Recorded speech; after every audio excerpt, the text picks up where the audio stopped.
You want answers? I think I'm entitled. You want answers? I want the truth! You can't handle the truth. Hey everybody, this is Brian Burns. Welcome to the Brutal Truth About Sales and Selling podcast. Last time me and Chad talked about how do you know when you're winning a deal. And there were those certain signs, the certain feelings, the certain actions that are taking place, and those are all critical. You have to be able to recognize them, prevent the bad things from happening, and ensure the good things are going to happen, and recognize those bad signs as soon as possible. So today what we're going to do is we're going to talk about how do you know when you're losing. And this is something that no one's going to tell you. No one likes to give bad news. Nobody wants to tell you you're not going to get the deal. Yet vendors, especially in the B2B space, they feel very comfortable using us, wasting our time. They think just because we have a salary that's our compensation. But we have to win the deal. That's our job. Wasting time on deals that will not close or cannot close, or that we are losing and we're not finding out until the very last minute, that last day of the quarter, we don't get the call back, we don't get the purchase order. How do we prevent this? How do we find those signals? How do we recognize the symptoms of a lost deal? That's what we're going to talk about today. Also, I want to make sure you're checking out pipedrive.com. They're really turning into a fantastic CRM, and they're also producing great content. Make sure you're checking out their blog. Subscribe to their blog as well. And also, this is it. This is the last week of the pricing on Get the Meeting. So if you want to get in on that course, sign up this week, the last week of April. May 1st, the price goes way up. So make sure you sign up for that, because guess what? We only have a few months left in the year. It seems like a long time, but it's going to be those critical meetings that are going to make the difference between us crushing our number or just squeaking by, or maybe not getting by. Let's make 2018 a great year. I've committed to it. Got lots of great stuff coming out for you. Let's get Chad on the horn here and talk about how to prevent losing these deals. Hey, Chad, I'm sure you may have lost a deal or two in your life. I know I certainly have. How do you know when you're losing? Yeah, well, I'd love to say that it was scientific, right? But there's always that. There's two things that I would say right out of the gate. There's a feel. Like, if you've been doing sales long enough, I don't want to say it's like reading the tea leaves, but it's a tonal change from your coach. They're not responding as quickly as they used to. They haven't gone dark yet, but their attention is obviously focused on something else.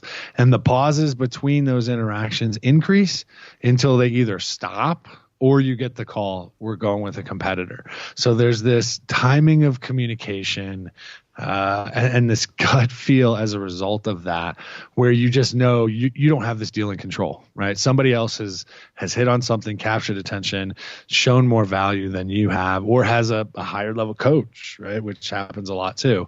And so it's, for me, the art feel of it is the gut, where like I can tell this communication is not coming fast enough. If you got to get scientific about it, literally the amount of time between replies, whether it be from a phone call or an email or whatever, is a pretty good indication that you don't have it under control and somebody else does. And that's it. And I think it's pretty much like any relationship, whether it's with your family member, a friend, or a spouse, or life companion. When they start asking like the lockout questions, like, oh, so you don't want to have kids? Right? Or I'm boxing you out right now. or you want to retire when? Or you don't like the beach? When you get the kind of the traps that your competitor has put out there for you. And all of a sudden you're being asked the traps. That means you know clearly that they're favoring that competitor. Well, and we do the same. I think any salesperson worth their salt is typically, you don't ever want to go straight at a competitor and badmouth them. It's bad form. A lot of people do it. It's bad form. It's not one I'm particularly fond of. However, it is completely fair game to ask questions of the target, of the prospect, that when they ask the other people, they're not going to be able to answer in the affirmative.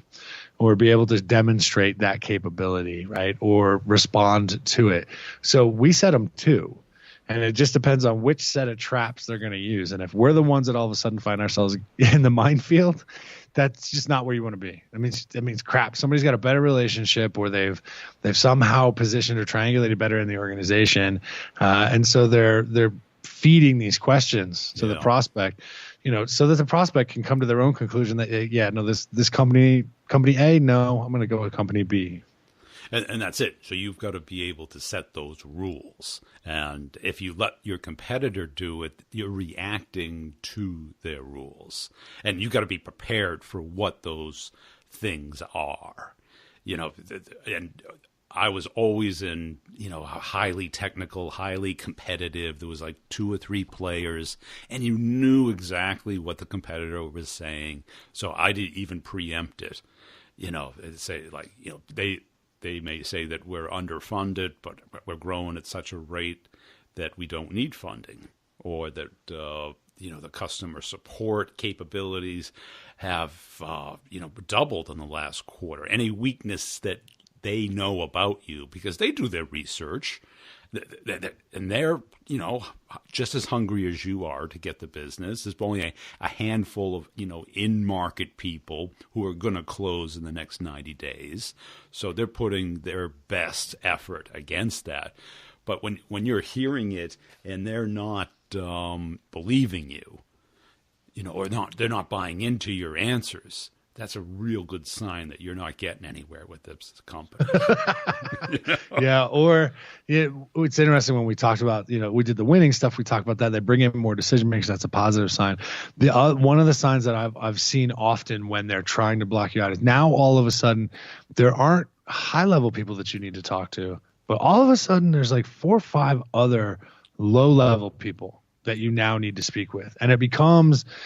I don't like to think that the prospect is doing it on purpose. I want to have a better view of humanity. Being in sales, that's tough, but I want to believe that they're not doing it on purpose. But essentially what they're doing is wasting your time, right? They're creating static by bringing in other people that aren't power, that probably aren't even influencers, right? And they're making you talk to them and stretch out the time. And of course, if they say, hey, you need to talk to these 3 people, there's always one that's on vacation for the next 3 weeks. And they have to justify that kind of their decision. And by justifying their decision, they have to explain to their leaders why you're not good enough, or why they're picking the other company. And, and we're not compensated for our losses. We're only compensated for our wins. Right. But they are compensated for just doing their job. And they can't go to their manager and say, we looked at one company. The manager's going to go like, well, go look at 2 more and tell me why you're picking this one. Right. There's very few, people who have that type of market today, Right. Well, and then there's I love the you're down to you're down in the red zone. Use football analogy, which is fun. I'm not a football guy, but we use a football analogy. You're down in the red zone, then all of a sudden the requirements change. Yeah. Like out of the blue, requirements change. Hey, we need to be able to do X, Y, and Z. Well, where the hell did that come from? And it's not necessarily, when we talked about blocking questions, but this somehow has gotten into becoming a core requirement of the solution, of the optimal solution, that wasn't uncovered earlier in the sales process. Even when you've asked, is this the list of things that you believe need to be in the optimal solution? Yes. And then, a month later, when you're right down the wire, oh yeah, we thought about this, and you got to have this in there. And that right there says, and to me, that's usually an indicator of internal turmoil rather than being beat by a competitor. They didn't think it all the way through before they started that sales process. And as they were getting their final approval, somebody else said, hey, here you go. To me, that's a great indicator that status quo is about ready to come around the corner and smack you in the face. That's it. You typically, maybe your competitor found a lockout. That's what I always used to try and do. Is, a great leader once told me, it's like, find the one thing that you do that no one else can do, and just hammer it in why they need it. And it'll block out everybody else, because people can't remember 3 to 5 things that you do differently. And if you can figure that out, in certain cases, it's usually something very technical. One company early on was an incremental compilation, and I could explain how this could, increase their productivity 1,000 times, and I could show them how they could do it. And we were the only people in the world that had it, and we were competing against digital equipment at the time. Ugh, yeah. Right? We were 10 million, and digital was a $1 billion company. They were the leaders in the mini computer space at the time. And even though their compiler was 10 times faster than ours, I could explain why that didn't matter. And we were twice as expensive. And, and imagine the risk to the CEO of going with a $10 million company versus this huge company. But I could sit down and show them. I go, okay, guess what? Something changes. Let me show you how we do it. Boom, done. Yep. Let's go over here and show you how you do it. Boom, come back in the morning. Let's meet again tomorrow for breakfast, and we'll see if it's done. Yeah, and then all of a sudden, the digital sales guys are like, well, what are they talking about? I don't even know what a compiler is. All they cared about was, disk space and memory, and you're really fighting at a different level. And if you can find that lockout and get them to buy into it, it's fantastic. And if your competitor has one, you got to have a real good anticipation of it to break it. And right. say it just doesn't matter. I remember the replaceable battery thing in the iPhone versus the Android. Everybody was trying to buy Androids because, hey, I need to replace the battery. But that was kind of an old school view of the phones. Right. Because you used to have to replace the battery every 3 months, not every 2 years. So they made it a non-issue. And those are the types of things that you have to find. And if you hear that that's important to them, and you can't break that, you either have to go around that person, or that deal's lost. It's gone. Yeah, and it's amazing to me how many reps, and we do this, right? The sales organizations actually, I think, create this problem themselves. So you have a new rep, you onboard them, you spend 2 weeks, 4 weeks, 6 weeks, 3 months in some cases. This is everything that's in our product portfolio. These are all the cool features and functions. This is all of the solutions. This is what our services team does. Like, here's all of this stuff about, this company, this company, this company, this company. And then when you turn around and ask a rep, what makes you different? What is that one thing? What is your unique differentiator? They freeze. Yeah. They freeze because for a couple of reasons. One, they've been inundated with all this other information, and they are continually inundated with, changes in company strategy or product updates or whatever it may be. But when I work with clients and we run a differentiation exercise, and it's always the one where, management is sitting in the back of the room and they just look aghast. Like, how could they not know what we do? Right? So that weapon, that awareness, not only knowing what your differentiator is, but knowing how to present it in a way that will resonate with the buyer's perspective. If you can't do that, you probably won't get into half of the deals, let alone have to worry about losing them. And that's it. And you got to understand when to use them and how to use them, right? Because you don't lead with them. You got to first get that rapport. Because all of those pitch emails look the same today, don't they? No. But yet the people who are selling are building relationships first, becoming known, and then they find out what matters, and then they bring out the differentiators, and then they lock out the competition and move the deal along. But as far as losing it, I mean, that radio silence thing that we had talked about before, that is like the key signal. That's the worst, man. That there is, I mean, There are a few things in sales, right? And sales is a contact sport, and it's going to continue to be a contact sport from here on out. It's high investment, high emotion, and there are moments where everybody in sales will question whether they made the right decision or made a glaring error in the future of their lives by being in this profession. The first time is the first time you lose a deal, like a one you really thought you had and you missed all the signs. And then you start to learn that silence is almost as emotionally impactful as the Jaws theme. Yeah, it is. It is the key signal because and the smart people set up that cadence ahead of time so that the first time the cadence is broken, it's like, I think something's wrong. Because dun, dun. Right. Yeah. I see a fin. Dun, dun, dun, dun, dun, dun. Then what comes out, and we try and rationalize it by, maybe they're on vacation, and the smart reps are anticipating how to prevent that instead of reacting to it when it happens. Because what's the natural reaction to it when you get it? It's like to pounce, right. to call 10 times, to drive by, to send 5 emails, which really is reinforcing that they made the right decision by not talking to you because you're appearing less and less valuable. Yeah. The other thing I've seen is like when there is no urgency, when they're not asking for things. They're not asking for an eval. They're not asking for a demo. They're not asking for a reference call. They're not being demanding. That's typically a sign that you're losing. If that engagement isn't happening and it isn't being pushed and isn't being proven out, then you're pretty much just column fodder then.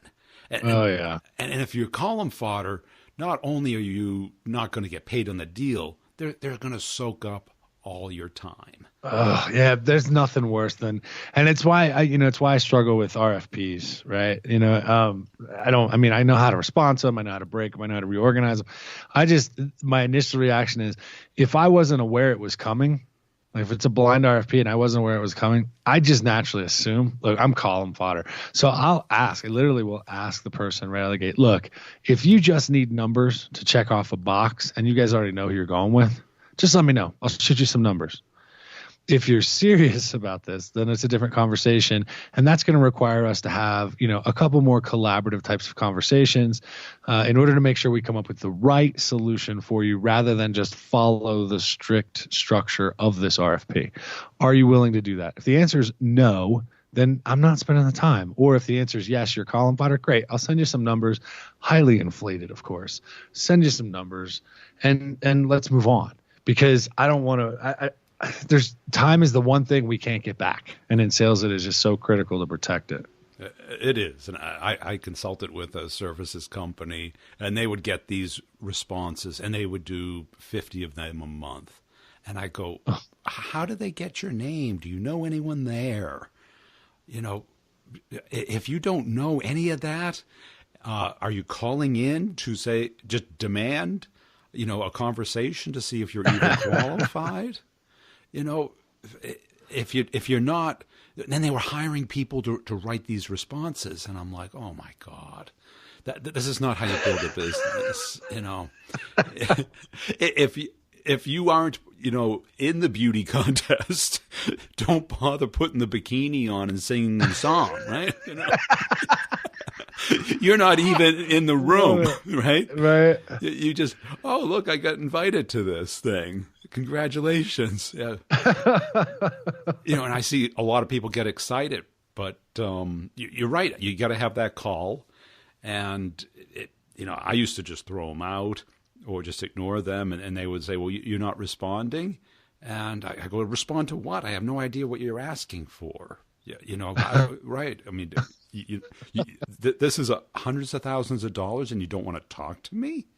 You know, would you buy a house without talking to a realtor or a settlement attorney or a mortgage broker or a house inspector? Of course not. You know, you need to fill it in, and, you know, I'm sure you can find other people to fill it in. You know? Oh, do it with lower cost resources, because I'm an expensive person to have on the payroll.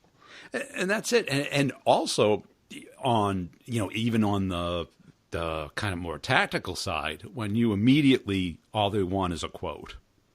And they don't want to really test it out. They don't want to talk to a customer. They don't want to, you know, really do any due diligence. And they just want a price. That's typically that they're just going to put that in the folder and say, oh, they may be cheaper, but they didn't have this feature. Or they may have been cheaper, but, you know, they're 1/10 the size of the company. And, you know, and those are the types of things that you've got to be aware of. Because just because they ask for a proposal doesn't mean you put it in the pipeline, doesn't mean it's a deal, doesn't even mean it's an opportunity. Yeah, it just means that somebody looked at you across a bar. It doesn't mean that you're going to get a date. Yeah. I mean, what does everybody do when they start looking for a product? Some manager probably assigns it to somebody who typically isn't the decision maker or even a user. You know, hey, we need this automation system. And they Google this automation system. Okay, so they take the first page of Google, they go to, you know, 3 to 5 to 10 people, they fill out the information, you know, they get the books, and all of a sudden all the salespeople start pouncing on them. You know, they have the meetings and everything, but most reps aren't getting in and understanding how are they going to make this decision. And if I'm one of 5, why am I one of 5, right? And what do you like? And how can I explain the differentiators? And how am I going to help you get your outcome? Do you even know what your outcome is? You know, those types of things. And if you're not getting that, the likelihood of you getting a deal is so low. If you can't engage with the customer, if they're not willing to collaborate with you or allow you to attempt to collaborate with them, don't put it in the forecast, because there's no way that you're. I mean, I shouldn't say no way. I shouldn't talk in absolutes, but very good chance that that's going nowhere. Yeah, and and I think everybody sells into a market where you know where you have a match or not. And I ran into a deal a couple of weeks ago where, you know, this person spends, I'd say, 98% of their money on trade shows. So, you know, a podcast, he said, doesn't work. Right. And I'm like, what makes you think that? Oh, I was at a company and it didn't work. I go, maybe your podcast didn't work, but are you aware that, you know, how many people do you think go to Dreamforce? Oh, about 150,000. Okay. Well, how about if you could reach that number of people every month, you know, for 12 months instead of 3 days, you know, and how many of those people are going to go to your booth? You know, right. You're like, and how many of them are going to listen to you, your customers, your salespeople, your customer success people, and all of a sudden didn't care. Well, trade shows, love trade. And I'm like, okay, great. You know, and I don't know about you.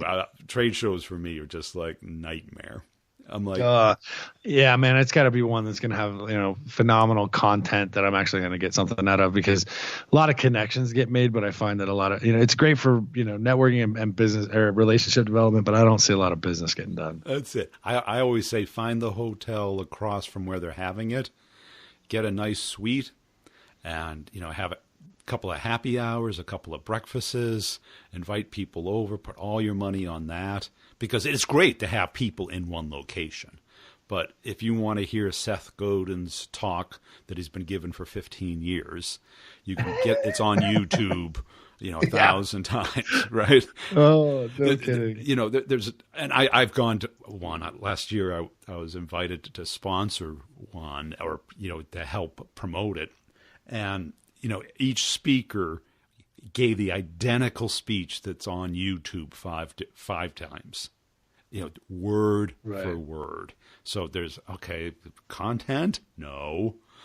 All the vendors, send the booth bunnies or monkeys or whichever, and they're just bored to death, right? And handing out a brochure that's on the website. And you're like, that just no value. But that's a little bit different than knowing when you lose a deal or not. Well, I mean, my lesson was, if somebody just doesn't buy what you sell, no matter what price it is, and then I had another person who said, "Oh, we have no budget." And I go, "Well, it's February and you're on fiscal year, right?" "Yeah."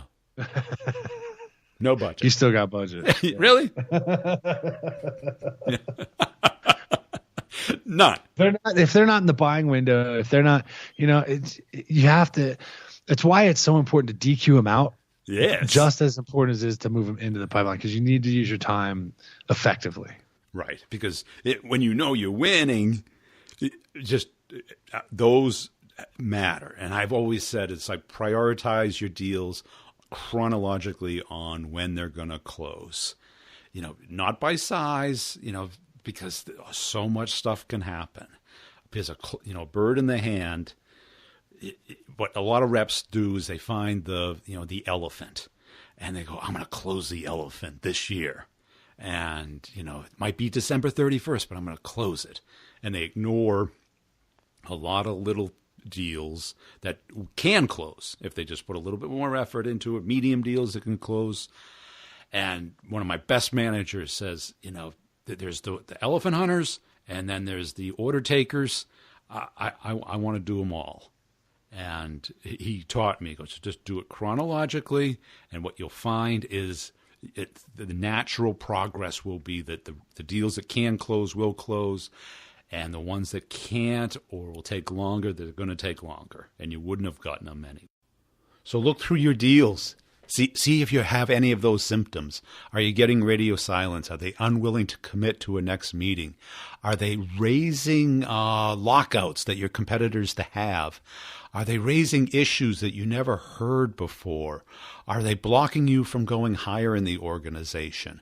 Are they not digging in and asking for things? Are they not reciprocating when you ask for something? When you get those symptoms, when you get those signals, the deal is going south, and you have to act quickly. Depending on the deal, maybe you have to do the end run, go around that person, go above them. It's dangerous, but sometimes you have no choice. This is why it's critical to understand how a complex sale works, how to prevent this, how to recognize it from the beginning. Because sometimes what you're going to find is they've already gone through due diligence, and they're almost in procurement before they even call you. And you need to be able to recognize this and either have the skills to unravel that deal or move on to a deal that you can win and not waste your time. Because let's face it, look at last quarter. Here we are, we're moving into the middle of Q2 right now, and we've got to get these deals moving. If you're looking at big deals right now, if you're not in there, you're not talking to the business people, you do not have the technical win, you're going to run into big hiccups coming up in this summer. Really, it starts, at the end of May with Memorial Day, and all of a sudden you're going to be in trouble. And this is what I try and teach, because sales is a prevention profession. It's not a repair profession. Okay, the people who can repair are few and far between, and it's usually very skilled, very senior people and very desperate people, and it's very hard to do. It's 1 in 100 versus the prevention where it's 80-20, where you can prevent 80% of these things from going wrong and win those deals that are going to make the difference. I'm announcing not only the price is going up on Start the Conversation, Get the Meeting, May 1st, but on May 1st, I'm launching SDR, Sales Development Academy Grad School. It's going to be a year-long course. It's going to be for anyone who wants to get into B2B sales. Now you may be already in B2B sales, but you're not in the right industry. You're not making at least a $40,000 base and an $80,000 target. If that's the area that you want to get into, that's what this is for.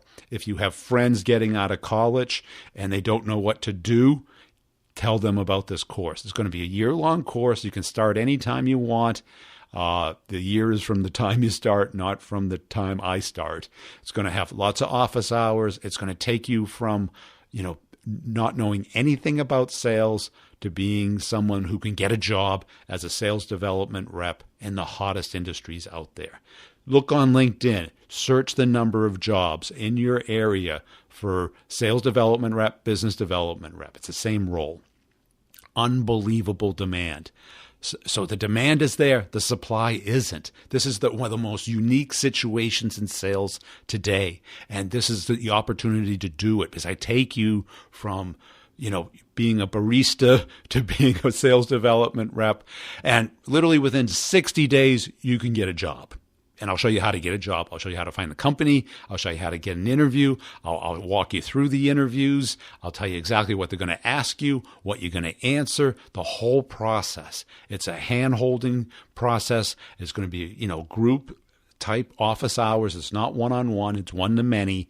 But I'm going to put in a ton of effort into this summer and this spring to make sure that this works for you. So anybody who's in B2C sales right now and you're making 30 grand, 40 grand, 50 grand, and you just don't see a future in B2C, maybe you're working retail, maybe you're working financial services, maybe you're working door to door, maybe whatever you're doing, you want to find a better opportunity and you want to get help doing it. Can you do it on your own? Sure, maybe. But this is a fast track way of doing it where you have for a whole year. I'm going to handle all the issues for the whole year. So not to make an infomercial about it. If you're interested, connect up with me on LinkedIn. Send me a little note. I'll send you a link to a video that talks about it between now and May 1st. And then I'll put it up on the B2B Revenue .com site, and you can see it there. Please check out our partners. Check out Prezi Business. Prezi Business is just crushing it.